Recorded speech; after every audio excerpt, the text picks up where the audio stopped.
je t'explique la franc-maçonnerie et la symbolique des grenades en 30 secondes. Pense à bien enregistrer cette vidéo pour l'inclure dans ta bibliothèque de connaissances.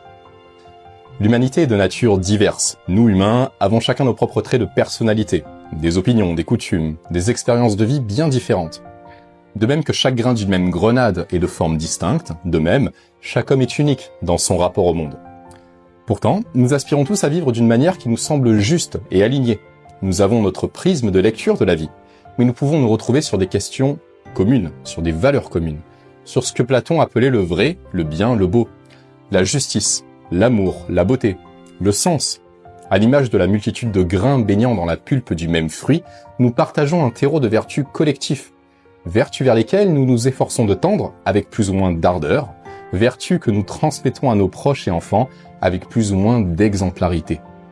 Dans notre multiplicité apparente, nous formons l'unité d'un idéal universel. Nous sommes comme ces graines au sein d'une même grenade, présentes dans leur intime diversité, mais unies dans un ensemble vivant cohérent qui dépasse les cloisons de leur propre membrane.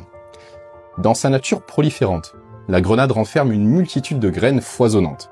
Chaque graine possède toute l'information féconde à la genèse d'un futur grenadier. La grenade en est aussi bien le fruit que le potentiel fertile et abondant d'une nouvelle génération.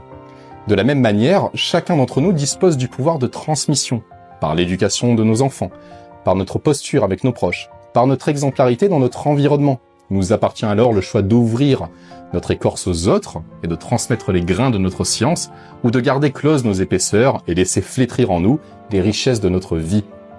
Ce dilemme est à l'image de la dualité des textes sacrés. Il y a la lecture exotérique des messages, l'écorce en surface, visible au premier niveau d'étude, puis il y a la lecture ésotérique, le pulpe intérieur abondant, la granule, véritable richesse des écrits. Si la première est disponible à tous, la seconde n'est réservée qu'à ceux plus attachés à rechercher la vérité qu'à réciter machinalement leur doctrine.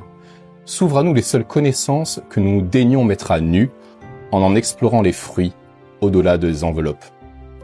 Si tu veux des éclairages sur la franc-maçonnerie, like cette vidéo, pose tes questions en commentaire et abonne-toi.